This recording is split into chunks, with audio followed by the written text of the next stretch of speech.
안녕하세요. 설렁설아입니다. 오늘도 찾아주셔서 감사합니다. 흥미로운 이야기를 들려드릴까 합니다. 서평을 남겨주시면 참고하여 이야기로 보답드리겠습니다. 지금 시작합니다. 옛날 산골에 순놈이라고 하는 나무꾼이 살고 있었다. 심성은 착했으나 사람이 좀 어리석었다. 그래서 동네 사람들은 그를 바보 순놈이라고 별명지어 불렀다. 별명처럼 욕을 해도 골을 안 내고 마음은 정직해 거짓말도 안 하는 우직하고 소박한 사람이었다. 그런데 순놈이가 이렇게 어리석은 대신에 그 아내는 아주 똑똑하고 영리한 데다가 얼굴까지 절세 미인이었다. 그래서 동네 사람들은 그의 아내 되기에는 참으로 아깝다고들 했다. 어느 해 겨울이었다. 순놈이가 깊숙한 산속에서 나무를 하고 있을 때였다. 얼마 동안 눈을 긁어내리는데 저게 무엇인가? 눈 속에 어떤 사람이 쓰러져 있는 게 아닌가? 순놈이는 깜짝 놀라 눈을 헤쳐 사람을 끌어내었다. 옷차림을 보아 사냥꾼인 모양인데 어떻게 된 일인가? 그는 아직 죽지 않은 그를 살리기 위해 사내를 지게에 얹어 집으로 돌아왔다. 그리고 따뜻한 방에 눕히고 팔다리를 열심히 주물러 주었다. 시간이 얼마나 흘렀을까? 죽은 듯 꼼짝 못하던 그가 부시시 눈을 뜨는 것이었다. 여기가 어디요? 나무꾼 부부는 그가 말을 하자 기뻤다. 네, 아무 염려 마시오. 산에 쓰러져 있는 것을 업어왔습죠. 누구신지 모르겠으나 이렇게 죽어가는 사람을 구해주시니 그 은혜 잊지 못하겠습니다. 하고 치사하는 것이다. 은혜랄 게 뭐가 있습니까? 이렇게 소생하신 것만도 다행한 일이옵니다. 그런데 어디 사시는 분인데 이런 산골짜기까지 들어오시어서 욕을 보셨습니까? 하고 물었다. 그 젊은이는 새삼 고마운 인사를 하고 자기 신분과 산속에서 욕보게 된 사유를 말하는 것이었다. 저는 이 고을 사또의 아들입니다. 마침 날씨가 좋아 몇 사람의 몰이꾼을 데리고 사냥을 나왔다가 그만 혼자 떨어져 길을 잃었지요. 그래서 이리저리 헤매다가 배는 고프고 기운이 지쳐 쓰러졌던 것이었습니다. 하고 말하는 것이었다. 그리고 며칠 후 신세도 졌고 이제는 몸도 완쾌되었으니 응당 집으로 돌아가야 할 것인데 사또의 아들은 전혀 그런 생각을 않고 마냥 묻고 있는 것이었다. 이유는 이러했다. 순놈이 아내의 미색에 도취되어 결국은 흠모의 정을 품게까지 되었던 것이다.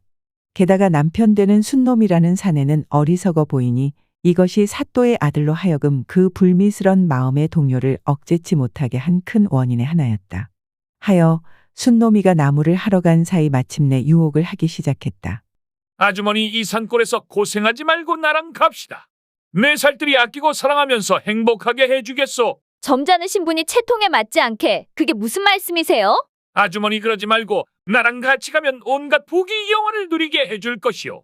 어떻소? 한 아내는 두 사내를 섬기지 않는 게 도리이거늘 그것은 죄악이며 당치 않는 말씀이옵니다. 하지만 아주머니 이렇게 고생만 하지 말고 나랑 살아봅시다. 하며 사또의 아들은 순놈이 아내의 팔을 잡아당기자 순놈이 아내는 아니 왜 이러시오? 이러지 마시오. 이러면 천벌을 받게 돼요.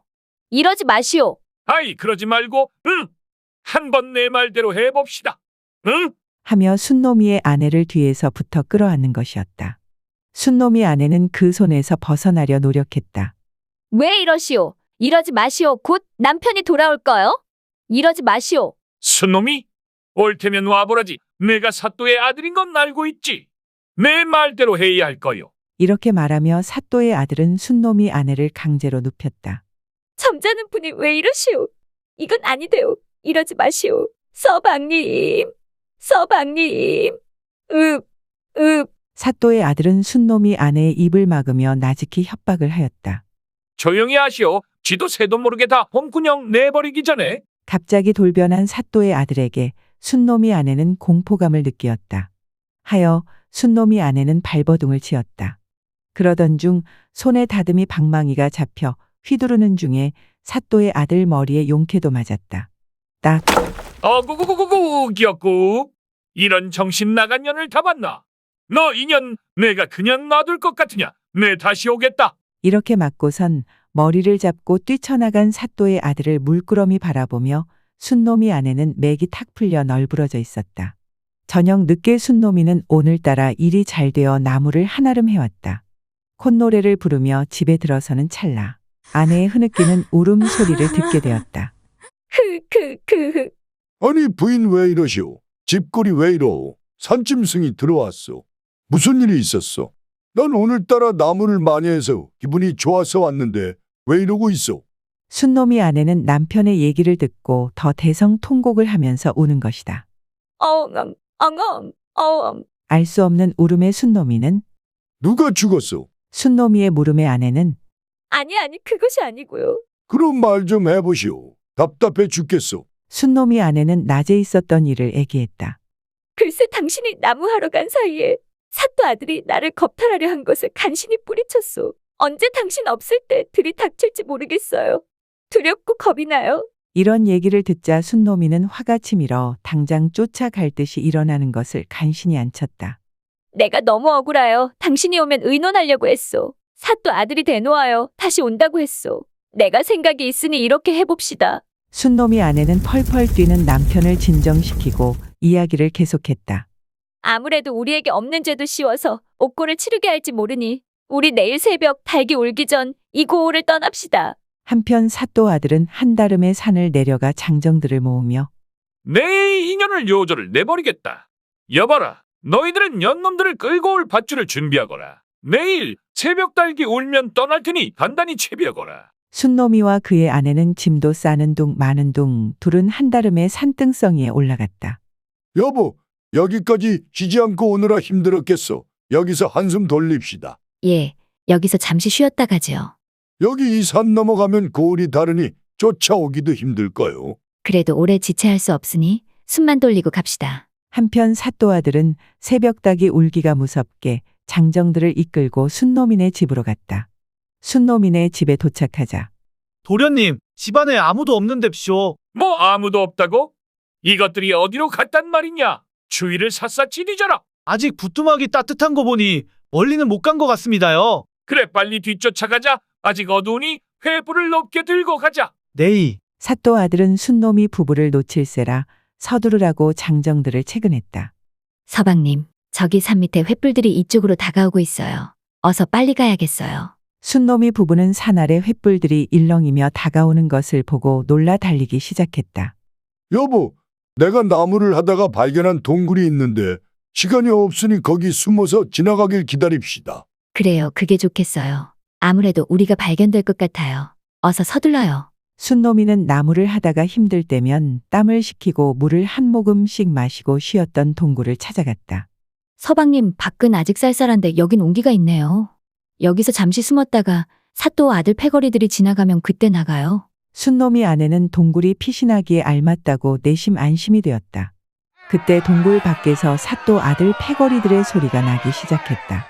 어머, 어떡해요? 서방님, 동굴 밖까지 왔나 봐요. 걱정하지 마루. 이쪽으로 쭉 가면 또 다른 통로가 있으니 우리 그리로 나갑시다. 어머, 그래요? 그럼 그쪽으로 빨리 가요. 그런데 그때 가깝게 들리는 사또 아들의 목소리가 울렸다. 너희 둘이 여기 있는 거 다 안다. 어서 이리로 나오너라. 서방님, 사또 아들도 이 동굴을 알고 있나 봐요? 아마도 사냥을 하면서 발견하게 됐나 보구려. 그래도 여기서 나가는 출구는 모를 거요. 그 출구를 예전에 돌로 막아놔서 아마도 입구에서만 기다릴 거요. 어서 갑시다. 네, 어서 서둘러요. 굴 밖에서 들리던 소리는 점점 가깝게 들려 두려움에 순놈이 아내의 가슴이 벌렁벌렁 뛰는 소리가 옆에 있는 순놈이에게까지 들릴 정도였다. 자, 여기요. 이 돌을 치우면 출구가 보이니 이제 산 것이오. 이쯤이면 동굴의 끝이 보일 것 같은 뎁쇼. 이 동굴에 나갈 곳은 입구뿐이다. 꼭 여기 숨어 있을 테니 찾아내야 한다. 서방님, 지척에까지 왔나 봐요. 빨리 서둘러요. 돌을 치울 테니 지금 당장 나가지요. 충분히 빠져나갈 수 있을 거요. 부인, 내고 뒤따라가리다. 이렇게 말하고는 순놈이는 출구를 막고 있는 돌을 단숨에 치워 아내가 나갈 수 있는 통로를 만들었다.